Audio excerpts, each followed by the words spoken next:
उत्तर प्रदेश के सिवनी जिले के पास एक छोटा सा गांव था रनिया। चारों तरफ खेत, कच्चे रास्ते और बीच में एक प्राचीन बरगद का पेड़।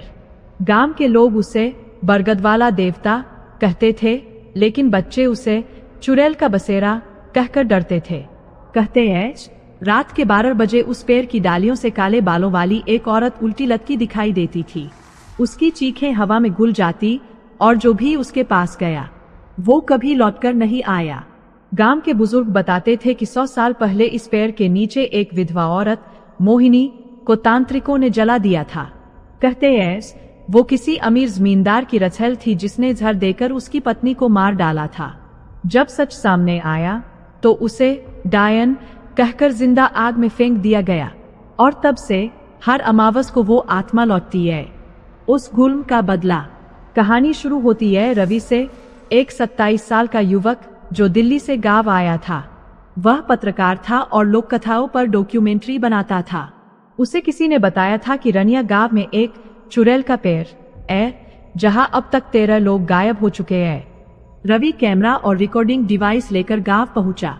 पहले ही दिन गांव के चौपाल में बुजुर्ग रामलाल काका ने कहा, बेटा रात को उस बरगद के पास मत जाना, वहां वो मोहिनी अब भी रोती है।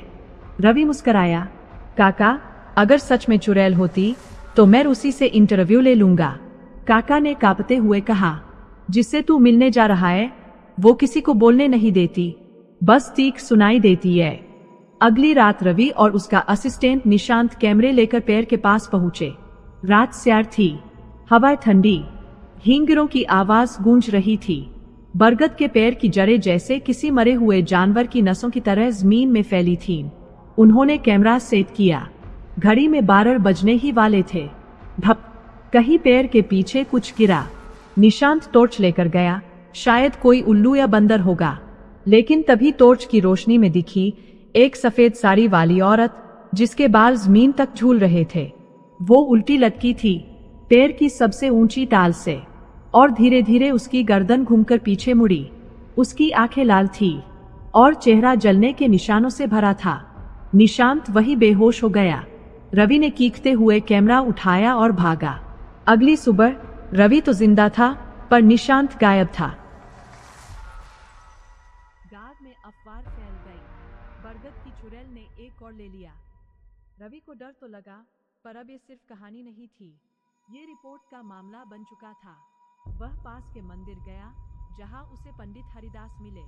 पंडित ने कहा, मोहिनी की आत्मा को शांति नहीं मिली क्योंकि जिस तांत्रिक ने उसे जलाया था उसकी अस्थियां अब भी उसी पेड़ के नीचे है। जब तक वो अस्थियां मुक्त नहीं होंगी मोहिनी हर अमावस को बदला लेगी। रवि ने पूछा, तो अस्थियां निकालकर क्या करना होगा? उन्हें गंगा में विसर्जित करना होगा, पर रात में कोई उस पेड़ के पास नहीं जा सकता। रवि ने ठान लिया, आज रात वो वहां जाएगा। अमावस की रात थी, पूरा गांव दीपक बुझा चुका था।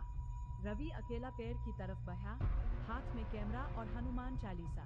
पेड़ के नीचे गीली मिट्टी थी और एक गड्ढा। रवि खुदाई करने लगा। अचानक उसकी हथेली को कुछ ठंडा और कठोर छू गया। खोपड़ी। उसने जैसे ही उसे उठाया चारों तरफ से हवा चीखने लगी, बरगद की डालियां हिलने लगी और पेड़ के पीछे से वही औरत निकली। मोहिनी, वो धीरे धीरे बोली, क्यों मेरी नींद तोड़ दी तूने? मैं शांति देने आया हूँ, रवि कांपते हुए बोला। शांति? वो हंसी, जिसने मुझे जलाया उसकी आत्मा अब भी इस पेड़ में कैद है, तू उसे नहीं निकाल सकता। अचानक पेड़ की छाल में से एक दूसरी छाया उभरी। वो तांत्रिक की आत्मा थी। दोनों आत्माएं एक दूसरे से टकराई। आकाश में बिजली चमकी, जमीन कांपी और रवि बेहोश हो गया। सुबह हुई तो गांव वाले दौड़े। रवि बेहोश पड़ा था पर जीवित था। पेड़ का ऊपरी हिस्सा जल चुका था और मिट्टी के अंदर से 2 कंकाल मिले, एक पुरुष का और एक स्त्री का। रवि ने दोनों को गंगा में विसर्जित करवाया। उस दिन के बाद पेड़ शांत रहा, न कोई चीख, न कोई परछाई। पर जब रवि दिल्ली लौटा और अपनी रिकॉर्डिंग देखी तो आखिरी फुटेज में उसने खुद को देखा, कैमरे के सामने खड़ा, मुस्कुराता हुआ।